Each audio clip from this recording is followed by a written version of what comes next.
चीन ने जिस तरीके से भारतीय सैनिकों पर कायराना वार किया था, जिस तरीके से उसने चूक की थी 16वीं बिहार के सीओ पर आक्रमण करने की, आज चीन को भी यह एहसास होगा कि उसने क्या गलतियां कर दी। लेकिन 16वीं बिहार के कमांडिंग ऑफिसर कर्नल संतोष बाबू की कहानी जो है, जो अंतिम कहानी है, वो अपने आप में बहुत प्रेरणादायक है।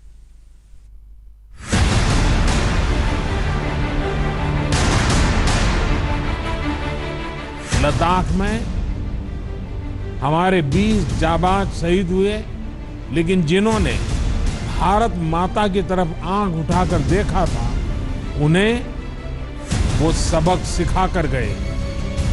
शहीद वीर जवानों के विषय में देश को इस बात का गर्व होगा कि वे मारते मारते मरे। 15 जून की रात को गलवान घाटी में क्या हुआ?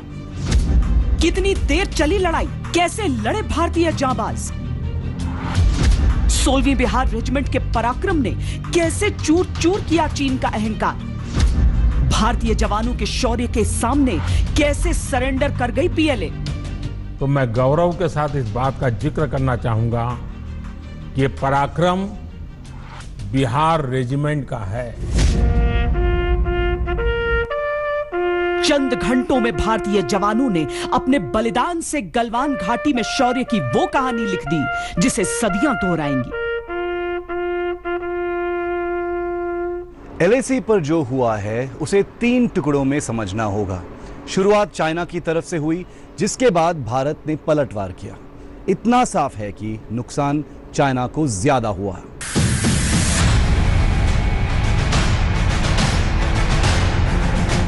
तनातनी का माहौल था और चीन की फरेबी फितरत को समझते हुए भारत ने अपनी तरफ से कोई कोर कसर नहीं छोड़ी थी। गलवान घाटी पर भारत और चीन के सेनाओं के बीच क्या क्या हुआ, उसे लेकर जबरदस्त विवाद छिड़ा है, लेकिन इसके बीच हम आपको पूरी इनसाइड स्टोरी दे रहे हैं। वहां पर 16वीं बिहार और 3री पंजाब के जवान डटकर खड़े थे, साथ ही थे घातक कमांडोज। जैसा कि नाम से ही स्पष्ट होता है, ये घातक होते हैं अपने दुश्मनों के लिए।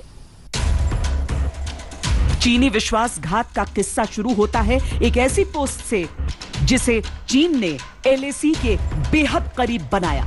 हालांकि जब अधिकारियों के बीच बातचीत हुई तो चीन ने उस पोस्ट को डिसमेंटल किया, लेकिन फिर उसे दोबारा क्यों बनाया गया? कमांडिंग ऑफिसर कर्नल संतोष बाबू ये जानना चाहते थे, लिहाजा चीनी सेना से बात करने के लिए गए। उस वक्त उनके साथ कुछ अफसरों समेत 35 लोगों की टीम थी। कर्नल संतोष बाबू वहां पहुंचे तो उन्हें पहली ही नजर में अंदाजा हो गया कि सारे चीनी सैनिक नए थे, जिनसे उनकी अब तक बातचीत चल रही थी। वो टुकड़ी ये नहीं थी। बहुत हैरान करने वाली बात यह है कि जिन चाइनीज ऑफिसर से हमारी बात चल रही थी वो बदल गए थे। वहां नई डिप्लॉयमेंट थी और यह चाइना की तरफ से किसी बड़ी कॉन्स्पिरेसी की इशारा था। बदली हुई टुकड़ी को देखकर कर्नल बाबू का माथा तो ठनका, लेकिन वो शांत थे और उसी शांति के साथ सिर्फ ये जानना चाहते थे कि समझौते के अनुसार हटाई गई पोस्ट दोबारा क्यों बनाई गई। चीनी सैनिकों को पीछे हटना था तो वो हटे क्यों नहीं? चीनी टुकड़ी का इरादा कुछ और ही था। कर्नल बाबू की थोड़ी सी पूछताछ के बाद ही एक चीनी जवान ने उन्हें पीछे धक्का दिया।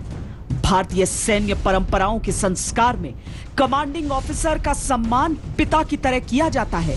चीनी दुस्साहस ने भारतीय जवानों के सब्र की लकीर को पार कर दिया था। किसी भी यूनिट का जो कमांडिंग अफसर होता है वो उन जवानों के लिए उनके पिता के समान होता है। कर्नल संतोष बाबू एक बहुत ही संयम और शक्ति के संतुलन वाले सिपाही थे।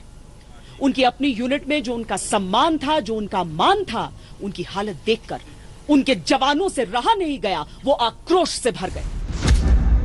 16वीं बिहार रेजिमेंट के जवानों ने मार मार के चीनी सैनिकों को अधमरा कर दिया। बिना गोली चलाए पोस्ट समेत जितने भी चीनी चिन्ह मौजूद थे वो तहस नहस कर दिए गए। ये लड़ाई पूरे 30 मिनट तक चली।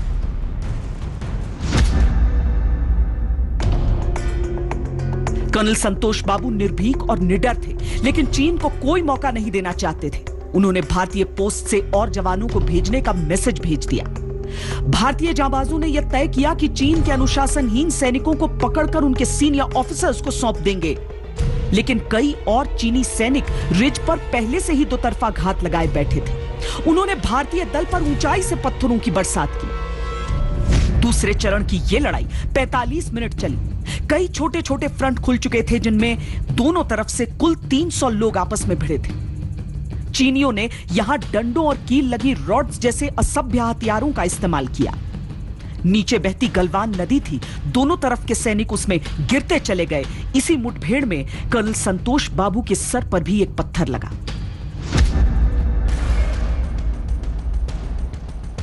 कर्नल संतोष बाबू समेत अपने कई साथियों के बलिदान ने भारतीय जवानों के आक्रोश की हद पार कर दी। 11 बजे के बाद लड़ाई का तीसरा चरण शुरू हुआ। 16वीं बिहार के साथ तीसरी पंजाब और इनके घातक कमांडोज आ मिले। यहां से जो हुआ वो चीनी शायद कभी भूल नहीं पाएंगे। मिली जानकारी के अनुसार 16 चीनी जवानों का शव उसी वक्त चीनी अफसरों को सौंपा गया था। कई गलवान नदी में बह चुके थे, कई इतने बुरी तरह घायल थे जिनकी बाद में मौत हुई। हालांकि चीन अपनी पिटाई को दुनिया से छुपाना चाहता है। तीसरी लड़ाई के बाद दोनों तरफ की सेनाओं ने अपने अपने घायल जवानों की अदला बदली करी। बचे हुए सैनिकों को तुरंत लौटाने की सहमति बनाई गई, जो लौटा भी दिए गए। लेकिन 15 जून की रात जो हुआ वो चीन कभी भुला नहीं पाएगा। उसे याद आएंगे वो उद्घोष जिन्होंने चीनी सेना से होश छीन लिए थे। याद आएंगे भारतीय जांबाजों के वो बाहुबल जिनमें चीनी सैनिकों ने छटपटाते हुए दम तोड़ा था। दिल्ली में शिव अरूर के साथ श्वेता सिंह, लद्दाख आज तक। नमस्कार, मैं हूं अंजना ओम कश्यप। हमें उम्मीद है ये वीडियो आपको पसंद आया होगा। लेटेस्ट खबरों के लिए यूं ही देखते रहिए आज तक, और इस वीडियो के पसंद आने पर लाइक, शेयर एंड सब्सक्राइब करना ना भूलें।